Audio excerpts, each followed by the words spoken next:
Hello everyone and welcome back. सबसे पहले आप सभी लोगों को नव वर्ष की खूब ढेर सारी शुभकामनाएं। उम्मीद करता हूं कि आप सभी लोग एसएससी सीजीएल 2025 की तैयारी में जुट गए होंगे और आपकी इस तैयारी को और बेहतर बनाने के लिए मैंने इस क्लास की शुरुआत की है। इस क्लास में आखिर है क्या? इस क्लास में हम लोग डिस्कस करेंगे एसएससी सीजीएल 2024 में पूछे गए सारे इडियम्स को। So let's begin without wasting our time.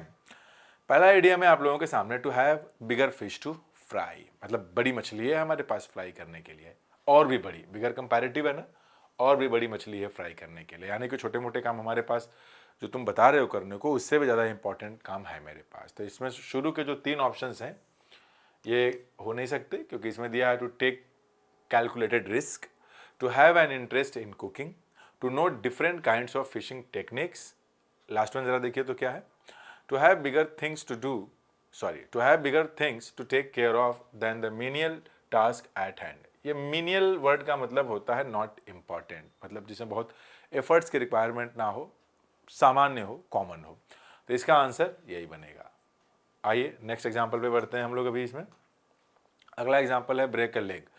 इस इडियम को देख करके आपको ऐसा लगता होगा कि किसी का पैर तोड़ने की बात हो रही है। नहीं, it is not like that. Break a leg is a kind of idiom that we use to say someone good luck. जैसे कोई व्यक्ति है, he is going for a performance, आप उसको बोलते हैं go there and good luck. तो वो जो go there and good luck है, उसी गुड लक को बोला गया ब्रेक अ लेग। तो break a leg is an idiomatic expression और इसका मतलब होता है किसी को गुड लक विश करना। तो वो ऑप्शन दिया हुआ है ऑप्शन नंबर 4 में। तो option number 4 will be the correct answer. क्या है? Wish someone good luck before a performance. ये मैंने वही बताया था।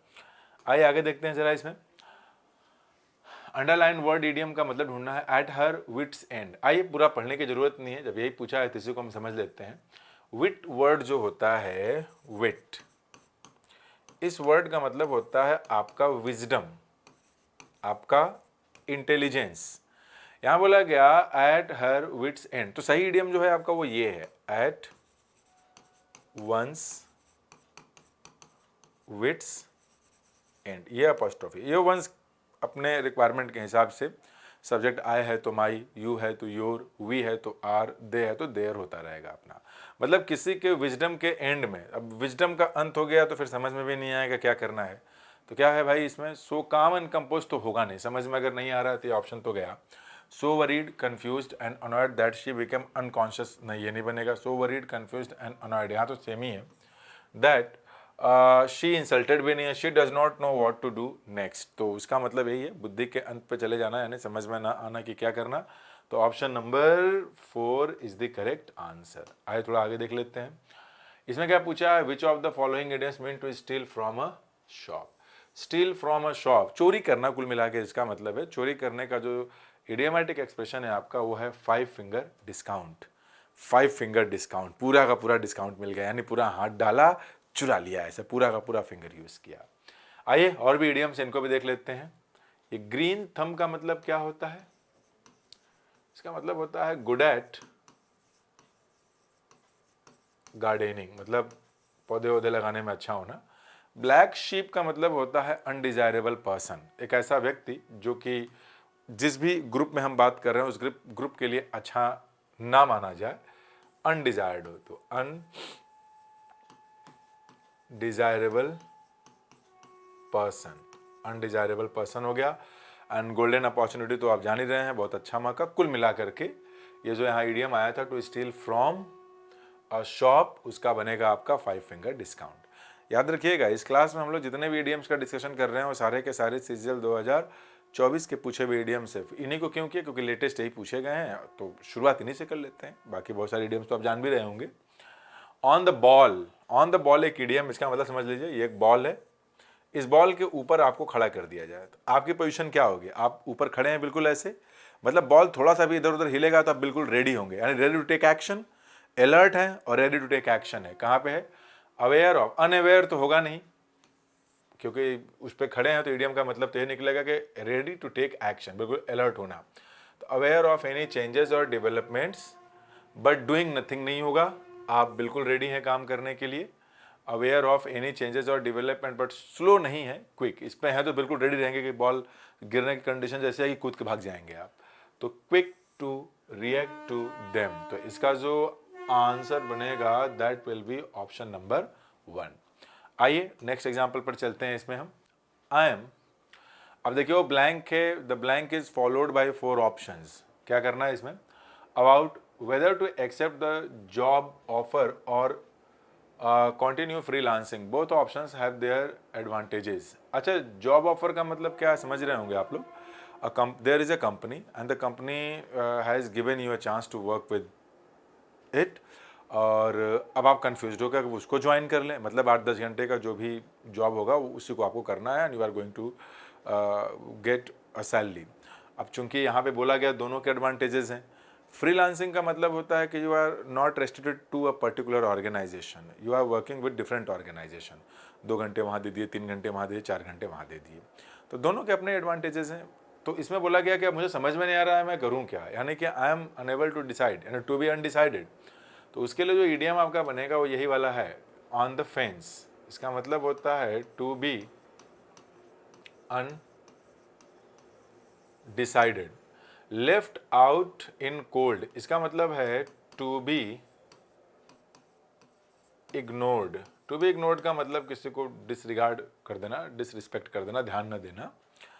To cut corners, cut corners का मतलब क्या होता है? To do something in an inexpensive way.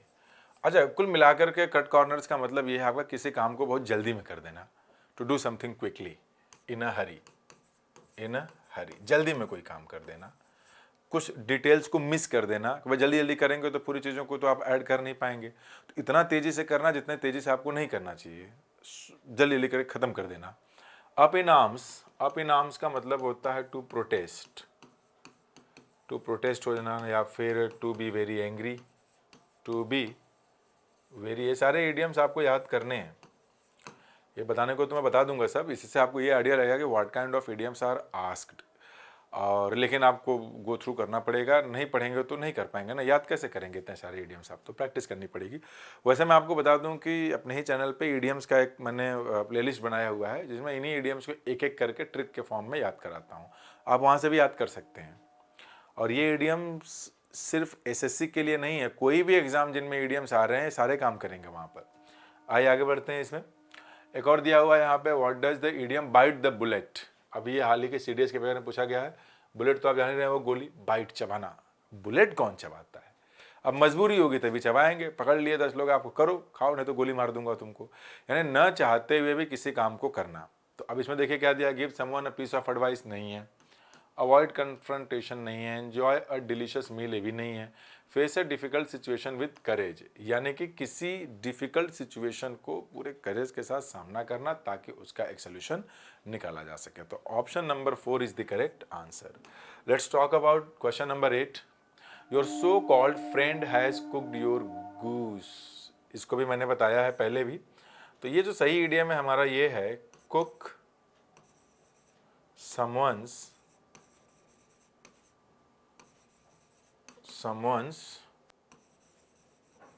goose, ये हमारा सही इडियम है। एक goose is a kind of bird, a bird है लाइक अ डक, बत्तख के जैसा दिखता है ये, देख लीजिएगा। बाकी किसी दूसरे के बत्तख को पका के खा लेना। अब वो बेचारा सोचा होगा कि शाम को जाऊंगा, बनाऊंगा, खाऊंगा, दोस्तों के साथ एंजॉय करूंगा, आप ही निपटा दिए उसको, आपने उसका मजा खराब कर दिया, उसके मैटर में इंटरफेयर किया और उसने जो प्लान किया था उसको स्पॉइल कर देना। तो किधर है? पहला ही आई थिंक है, देखिए तो टू इंटरफेयर विद और डिसरप्ट और रूइन समथिंग फॉर समवन। तो option number 1 is the correct answer, option number 1। Let's talk about question number 9। To tell others secret information, किसी दूसरे को सीक्रेट इन्फॉर्मेशन दे देना। तो इसका अच्छा से पूछा गया है, select the appropriate option to substitute the underline segment in the given sentence. तो हमको इडियमेटिक एक्सप्रेशंस में इसका आंसर देना है कि किसी रहस्य का खुलासा कर देना is called spill the beans. ये बाकी सब इडियम नहीं है, अनियन को स्पिल करना, वर्ड्स को, कैट को, नहीं, स्पिल द बीन्स ये सही इडियम है। इसका मतलब है कि किसी बात का खुलासा कर देना। आइए आगे बढ़ते हैं इसमें। तो doctors tried very hard, try very hard क्या हो सकता है? फेस द म्यूजिक क्या है? फेस द म्यूजिक भी एक ईडियम ही है और इसका मतलब ये होता है टू फेस बैड कॉन्सिक्वेंसेस कर लेते हैं, bad consequences of one's action. आपने कोई काम किया, वो काम बिगड़ गया, उसका रिजल्ट अब आपको सजा भुगतनी पड़ेगी, तो उसी को कहते हैं फेस द म्यूजिक। अच्छा, इसको एक रिलेट कर सकते हैं, जैसे कि आप लोग घरों में माँ जब डांटती होंगी आप लोगों को, तो आप लोग कोई गलत हो जाने पे तो आप लोग ने माँ से बोलते होंगे, अरे माँ क्या गाना गाना शुरू कर देते हो, गाना मत गाया करो बार बार। यानी कुछ गलत हुआ तो माँ ने डांटा तो आपने बोला गाना। Face the music, face the music का मतलब कोई काम आपने किया जो खराब हो गया तो उसके परिणाम को भुगतना। Move heaven and earth, move heaven, heaven मतलब स्वर्ग हो गया, अर्थ जमीन मतलब आकाश पाताल स्वर्ग सब हिला के रख देना। So it is not a piece of cake. ये आसान काम तो होगा नहीं ये करना है, तो अब ये करना है तो you will have to try hard, you will have to toil hard, बहुत कठिन करना पड़ेगा। यानी कि उसका जो मतलब है वो यही है।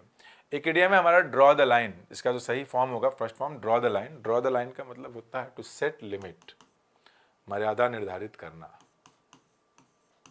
To set limit. तो ये भी एक इडियम है, इसका मतलब है कि अपना सीमा तय कर देना।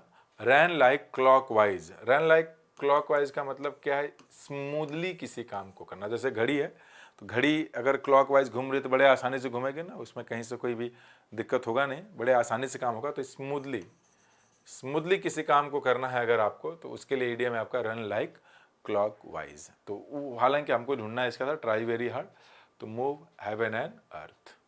आगे देखिए क्या हो सकता है, hit the nail on the head, nail है हेड पे, आइडिया ऐसे करते हैं ना, hit the nail on the head, head तो आइडिया, सही समय पे सही बात का दिमाग में आना। या नेल का मतलब किल भी होता है, ये नेल है, to hit the nail on the head, इसके ऊपर हथौड़ी से हैमर से हिट करना, यानी सही जगह पे हिट करना। तो चाहे जैसे समझ लें आप इसे, तो क्या है, to they have accurately identified और एक्सप्लेन समथिंग। तो ऑप्शन नंबर 4 यही है आपका, एग्जैक्ट चीज़, मतलब कि सही समय पे सही बात, एग्जैक्ट इन्फॉर्मेशन, एग्जैक्ट चीज़ के बारे में बात करना is called to hit the nail on the head. Question number 13 देख लीजिए, to read between the lines. कई बार सुना होगा आपने लोगों को बोलते हुए, भाई वो जो बोल रहे हैं उनके शब्दों पे मत जाइए, उन शब्दों से कहना क्या चाह रहे हैं इस बात को समझने की कोशिश करिए। यानी शब्द कुछ और हैं, मतलब कुछ और निकल रहा है, तो छुपे हुए अर्थ को समझना is called to read between the lines. तो क्या लग रहा है भाई इसमें, to understand more than what the words suggest. I think आपको भी यही वाला लग रहा होगा, तो option number 1 is the correct answer. यहाँ आ जाइए, जंप द गन। अभी इधर खड़े ऐसे जंप करके चले गए, धीरे धीरे गए कि जल्दी से गए, जाहिर सी बात है जंप द गन मतलब जल्दी से गए, तो कहीं है क्या इसमें, to do something too soon and too quickly, option number 4। Question number 14, a dime a dozen. अब ये तो एक ट्रिक नहीं है इसका कोई, अ डाइम अ डजन का मतलब होता है कॉमन, वेरी सिंपल, ऑर्डिनरी। अब कौन सा इसमें है, something common and not special, इसका एक ऑप्शन गायब हो गया, कोई बात नहीं, मेन वाला ऑप्शन आ गया है। Let's talk about question number 15। इसमें क्या है, इसमें यही बोला है कि she believed she had been blamed for the mistake of others, मतलब दूसरे या गलती का शिकार किसी और को बना लिया गया। तो इसी को तो कहते हैं बलि का बकरा बनाना। तो बलि का बकरा बनाना is called make a scapegoat, option number 2। यहाँ आ जाइए, यहाँ पे क्या दिया हुआ है, Anand personally believes in the motto. क्या है भाई, when life gives you lemons make lemonade.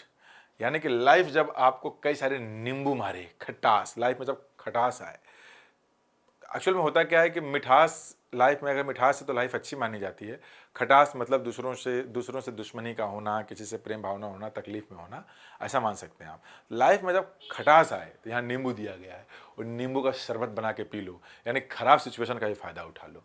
तो make the best out of difficult situations, कभी हिम्मत नहीं हारना चाहिए। इसका मतलब वही है कि when the going gets tough the tough get going, मतलब ये है कि जब परिस्थितियाँ और कठिन होने लगती है तो the tough get going. The tough का मतलब जो बहादुर लोग होते हैं, सख्त लोग, मजबूत लोग होते हैं, वो और मेहनत से आगे बढ़ते हैं, मुसीबतों को देख करके भागते नहीं हैं। आइए आगे बढ़ते हैं इसमें। Turn a deaf ear to, deaf मतलब क्या होता है, सुनाई ना दे, मतलब 2 कान है, इस कान से सुनाई नहीं दे रहा, इधर से मम्मी बोल रही है, मैं चाहता हूँ मम्मी की बात ही ना सुनूँ, कान को ऐसे घुमा दिया, turn my deaf ear to, अब इधर कर दिया, मम्मी मुझको सुनाई नहीं दिया, तो क्या मतलब है इसका, अनसुना कर देना, डिसरिस्पेक्ट, अनसुना करना, डिसरिस्पेक्ट करना एंड डिसरिगार्ड कर देना। Option number 1। इधर आइए, all his friends admired him because he was a straight shooter, direct गोली मारने वाला, आंखियों से गोली मारे, डायरेक्ट बोलने वाला, क्या होगा जरा देखिए तो। ऑप्शन नंबर 4, अ थैरली अपराइट स्ट्रेट फॉरवर्ड पर्सन, तो जाहिर सी बात है आंखियों से गोली मारे। Option number 4। My uncle lives in New York, so I only see him once in a blue moon. Once in a blue moon का मतलब यदा कदा, न के बराबर, क्या दिख रहा है इसमें, वेरी ऑफन तो बहुत ज़्यादा, वीकली मंथली नहीं, नॉट वेरी ऑफन मतलब हमेशा देखने को जो ना मिले। आइए नेक्स्ट इडियम पे आते हैं। Radhika stood by Monika's side through thick and thin. Through thick and thin एक इडियम है। इस इडियम का यूज तब हम करते हैं चाहे सिचुएशन अच्छी हो चाहे सिचुएशन खराब हो, हर एक सिचुएशन से होकर गुजरना। थिक मतलब रास्ता के केस में अगर हम लेके चलें ट्रिक, थिक मतलब मोटा चौड़ा रास्ता, आराम से चलेगा, कोई दिक्कत नहीं। पतला रास्ता किसी तरीके से बचा बचा के निकल रहे हैं, अच्छा हो खराब हो, अच्छी सिचुएशन हो बैड सिचुएशन हो, whatsoever the situation is, I am not going to lose my nerves, I am going to gather courage, मतलब कि मैं आगे हर एक सिचुएशन से होकर गुजरना। क्या क्या है भैया इसमें, इन ऑल, पहला दिया है in all the happy moments personally, सिर्फ हैप्पी तो भाई नहीं तो पहला हो नहीं सकता, अंडर इजी सिचुएशंस हो नहीं सकता, under all condition no matter how challenging और डिफिकल्ट, सिचुएशन चाहे जैसा भी हो। Option number 3। नेक्स्ट क्वेश्चन है आपका, my cousin works day and night. Day and night का मतलब है रातों दिन काम करना, यानी ट्वाइल हार्ड, ये तो है इसका मतलब, ट्वाइल हार्ड। टूथ एंड नेल, पूरा ताकत लगाना, टूथ एंड नेल एक मानने के लिए लिख लेते हैं, ऐसा कुछ है वहाँ। अराउंड द क्लॉक यानी कि to burn midnight oil, to burn midnight oil मतलब मिलते जुलते हैं सारे, कठिन परिश्रम करना, दिन रात काम करना, तो अराउंड द क्लॉक ये रहा। Question number 22, keep the wolf from the door. Keep the wolf from the door क्या मतलब है इसका, भुखमरी से बचना, टू अवॉइड स्टारवेशन, इसको याद कर लीजिएगा। बहुत ही पुराना इडियम है, कई बार जो प्रीवियस ईयर पुराने पेपर्स हैं 2015, 14, 10 उधर भी सीजीएल वाले में देखेंगे ना तो ये इडियम काफ़ी कॉमनली दिख जाएगा। Bring light, bring to light, किसी चीज़ को प्रकाश में ले आना। समझिए कमरे में अंधेरा है, अचानक से लाइट ऑन कर दिया तो जो भी चीज़ें छिपी हुई दिख जाएंगी। तो ब्रिंग टू लाइट का मतलब हो गया किसी रहस्य का खुलासा करना या किसी चीज़ को डिस्क्लोज कर देना, किसी चीज़ से प्रकाश डालना, सामने लेके चले आना। तो option number 1 is the correct answer. Question number 24 देखिए। Reena pulled a long face, चेहरा है उसने चेहरा लंबा, पुल चेहरा लंबा हो जाना, गाँव में कहा है जितेंद्र कमाई है चेहरवा कहाँ इतना लंबा हो गया है, उदास हो गया है। To look saddened, option number 1। Question number 25, easy does it. Easy does it is an idiomatic expression and it is used when you want to tell someone to do something slowly and taking time, मतलब हड़बड़ाने की जरूरत नहीं है, आराम से करो, अच्छे से करो। क्या होगा, used to tell someone to do something violently wrong, used to tell someone to do something rarely wrong, used to tell someone to do something हॉरिडली, ये कुछ वर्ड अच्छा हटाइए उसको, गलत ही है जो भी है। Use to tell someone to do, ये यूज टू का मतलब है कि easy does it, tell someone to do something slowly and carefully, ध्यान से करो, आराम से करो, कोई जल्दीबाजी नहीं है। आइए थोड़ा और आगे बढ़ा जाए इसमें। Question number 26, cut corners. अभी कट कॉर्नर्स कुछ देर पहले आया था, सारे कॉर्नर्स को cut cut cut cut cut cut कर देना, यानी कि पैसा कम यूज करना, एफर्ट्स कम लगाना, जल्दी से कर देना। क्या है इसमें, क्लियर स्पेस होगा नहीं, फाइंड अ सुटेबल प्लेस होगा नहीं, to do something in an expensive and easy way. Option number 3, ये पहले भी आया था अभी। I thought Sadhana would always stick by me, मुझे ऐसा लगा कि जो साधना है वो हमेशा मेरे साथ खड़ी रहेगी। But when I got into trouble, लेकिन जब मैं ट्रबल में आया, she turned out to be, जब मुझे समस्या हुई, जब मैं समस्या में आया। अच्छा यहाँ पे ध्यान दीजिएगा, यहाँ दिया got into trouble, article a का यूज नहीं किया गया है, तो वो क्या निकली, फेयर वेदर फ्रेंड निकली, हार्ड नट टू क्रैक निकली, ओपन सीक्रेट निकली, व्हाइट एलिफेंट निकली। तो देखिए फेयर वेदर फ्रेंड का मतलब होता है अच्छे समय का साथी, मौसम की तरह तुम भी बदल तो न जाओगे, तो फेयर वेदर फ्रेंड वही है। तो वही है इसका आंसर भी। हार्ड नट टू क्रैक का मतलब difficult task. Open secret means known to all. And white elephant means what? White elephant is something that is very costly but useless. तो आंसर तो इसका पहला ही होगा। क्वेश्चन नंबर 28, ऑन क्लाउड 9, नौवें आसमान पे होना मतलब एकदम बहुत खुश होना, तो being very delighted, option number 1। Question number 29, a bitter pill, कड़वी दवा। कड़वी दवा खाना चाहता है क्या कोई? लेकिन मजबूरी होती है ना, क्योंकि आप भाई तबीयत खराब है आपकी तो मेडिसिन तो लेना ही। तो even if the pill is bitter you will have to use it, यानी कि facing a distressing situation, bitter pill. Hit the roof, छत है, गए, गुस्सा गए छत पे। सीलिंग तो अंदर होता है, रूफ ऊपर, छत पे जाकर के एकदम मारने लगे उसी पे मुक्का, पैर पटकने लगे उसमें। कब करते हैं? जब गुस्सा जाते हैं। To become very angry, option number 2। Start from scratch is a situation when you are completely zero, you have nothing to live with, कुछ है ही नहीं आपके पास। आप बोलते हैं कोई बात नहीं, सब खत्म हो गया तो क्या हुआ, but I will rise like a Phoenix, मतलब कि बिल्कुल जीरो से मैं शुरुआत करूंगा, बिल्कुल शुरू से शुरू करूंगा, कोई दिक्कत नहीं है, सब बिगड़ गया लेकिन मैं हिम्मत नहीं हारूंगा, काम करूंगा। टू स्टार्ट और create something from the very beginning, option number 4। Question number 32 देख लें। His illness became a blessing in disguise, इसका हिंदी होता है आपका एक छुपा हुआ वरदान। Means a situation that looks bad in the beginning, लेकिन बाद में ultimately it produces a good result. यानी कोई भी चीज़ जो शुरू में देखने में लगे कि नेगेटिव इंपैक्ट डालने वाली है, खराब है, अच्छी नहीं है, लेकिन बाद में उसका रिजल्ट अच्छा निकले, is called it is a blessing in disguise. तो क्या है भाई? When someone finds it difficult to choose between two नहीं है, to present a counter argument नहीं है, and apparent misfortune that eventually has good result. तो option number 2 is the correct answer. यहाँ आ जाइए, यहाँ पे क्या दिया हुआ है? Wishing you luck to do well. अभी तो कुछ देर पहले हमने देखा था कि किसी को गुड लक अगर कहना है तो ब्रेक अ लेग हमको बोलना है। हाई फाइव का मतलब क्या होता है? जब आप बड़े खुश हों, है ना, एक्साइटमेंट हो आपके अंदर, बहुत ज़्यादा एक्साइटमेंट। हिंदी में इसी को बोलते हैं दे ताली, बोलते हैं ना ऐसे, दे ताली। यूट्यूब पे इस पे भी एक शॉर्ट बना हुआ है, ऐसा नहीं बैठते हैं कि हाई फाइव, है ना, गिव मी 5, दे ताली, हाई फाइव। गिव मी 5 भी होता है, give me 5। Hands down, easily done. Down in the dumps, डम मतलब जहां कचरा वगैरह फेंकते हैं, आपको उधर ही फेंक दिया जाए, क्या हो जाएंगे आप?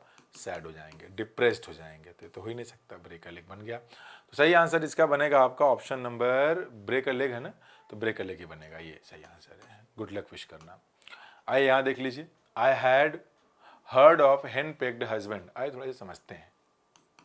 ये जो हेन पेक्ड हस्बैंड लिखा है, हेन पेक्ड हस्बैंड, ये भी जोरू का गुलाम है। और एक वर्ड होता है आपका ग्जोरियस, ये भी जोरू का गुलाम है। तो हैंड पैक्ड हस्बैंड भी जोरू का गुलाम है, अग्जोरियस भी जोरू का गुलाम है, लेकिन इसमें एक्सेसिव लव होता है, जितना ज़्यादा प्यार आप सोच सकते हैं ना वो। और इसमें क्या होता है? फियर होता है। जैसे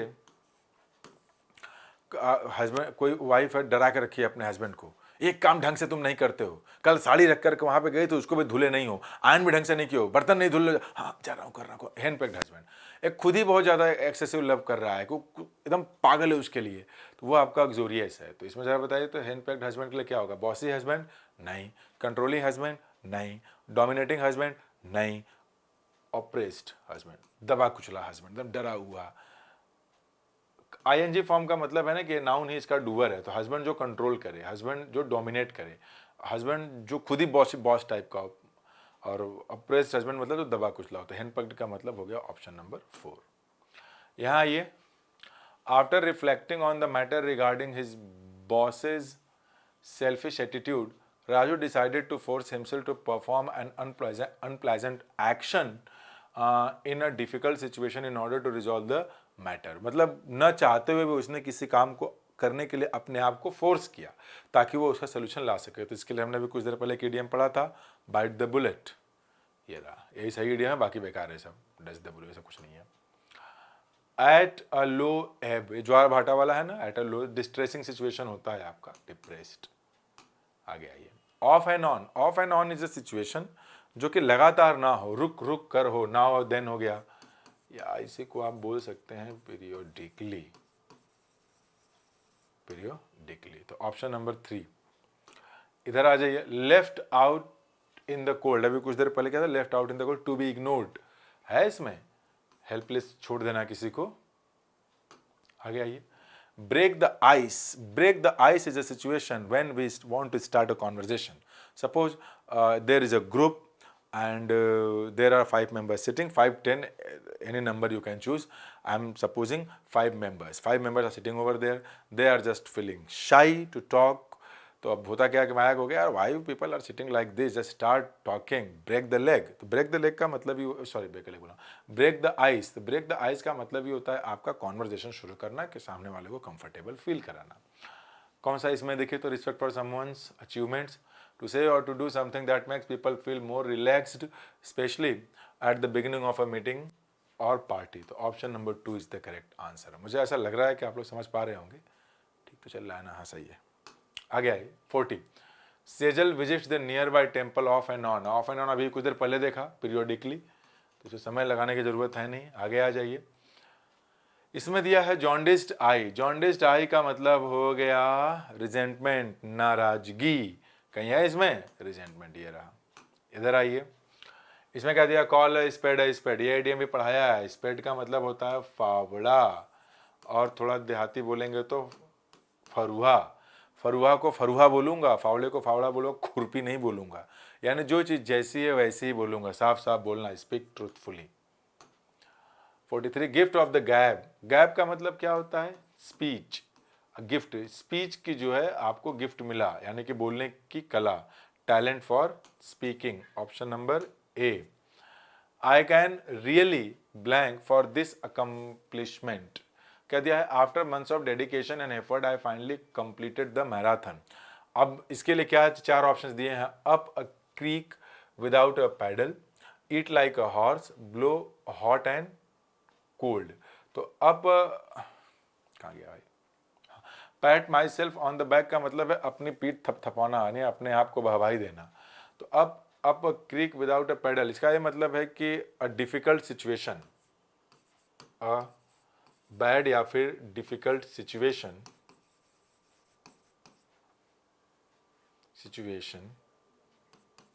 with no way of coming out, बाहर आने का कोई रास्ता उसमें नहीं दिखाई। Eat like a horse, to eat a lot, blow hot and cold, मतलब स्थिर ना होना, अपने दिमाग को, अपने डिसीजन ना ले पाना क्या करना है। कभी सोच रहे हैं कि इंटरेस्टेड है, कभी सोच रहे हैं कि इंटरेस्टेड नहीं है, यानी कि 2 चीजें हो गई, sometimes interested, sometimes disinterested. ये रहा। तो इसका आंसर क्या होगा फिर, तो अकम्प्लिशमेंट हुआ है, मैराथन फाइनली कर लिया, अपनी ही पीठ, पैट वंस क्या दिया, PAT my self on the back, अपनी ही पीठ सब थपाना, अपने आप को एनकरेज करना। आगे, मेडन, आप लोग गवर्नमेंट का फॉर्म भरते होंगे तो लिख कर क्या होगा, मदर्स मेडन नेम। मेडन मतलब शादी के पहले का पहला, तो maiden speech mean first speech, तो इसमें सोचना ही नहीं है, ऑप्शन नंबर 1। आगे आइए, पुल आवर सॉक्स अप, अपने मोजे को ऊपर खींचना। कब मोजा पहनते हैं, जब किसी काम को करने जाते हैं, पहाड़ों पे चढ़ने जाते हैं, दौड़ने जाते हैं, यानी काम को बेहतर करने जाते हैं। कौन सा है option, act in a proper manner, work harder than before, पहले की तुलना में और बेहतर करना। लायंस शेयर, शेयर का हिस्सा बहुत बड़ा होता है, द मेजर पोर्शन।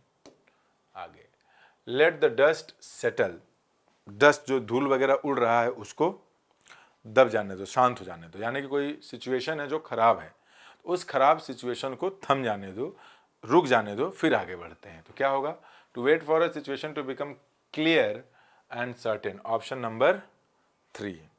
इधर आइए, तो the tip of the iceberg. Iceberg समझते हैं आप, मान लीजिए कि ये सी है, इसके अंदर एक बर्फ जमा हुआ है, ठीक है ना, ये इतना बड़ा सा है, हल्का सा ये निकला है, तो टिप ऑफ द आइसबर्ग मतलब एक बड़ी समस्या का छोटा सा हिस्सा दिखाई देना, लेकिन वो जितना दिख रहा है समस्या उतनी बड़ी है नहीं, उससे बहुत ज़्यादा बड़ी है। तो क्या होगा, small noticeable part of a problem that total size of which is solvable, ये नहीं है। पहला देखिए, the small noticeable part of a problem the total size of which is really much greater, option number A. आगे आ जाइए इसमें, keep her cards close to her chest. जब आप कार्ड्स मतलब ताश होता है, ताश जब खेलते हैं तो ऐसे रखते हैं ना चेस्ट के बाद, छिप ऐसे करके क्यों करते हैं, छिपाते हैं। हिडन है कहीं इसमें, hidden card must be kept सब थॉट्स एंड, अपने विचारों को हिडन रखना, तो ऑप्शन नंबर 2। 51 ये लास्ट है मेरे ख्याल से। लूसीज conceited conduct with her colleagues has left her high and dry। high and dry मतलब ऐसे ही हेल्पलेस होना, बेकार हो जाना, ऐसे ही रहा। ठीक है, तो ये रहे सीजीएल 2024 में पूछे गए सारे idioms. I hope you must have enjoyed the class. तो कमेंट करके ज़रूर बताइएगा कि वीडियो कैसी लगी, और नहीं बताएंगे तो आगे तो मुझे पढ़ाना ही है। अब सीजीएल 2024 के सारे क्वेश्चंस पहले सॉल्व कराऊंगा ताकि आप लोगों को सीजीएल 2025 के लिए रेडी किया जा सके। Thank you very much.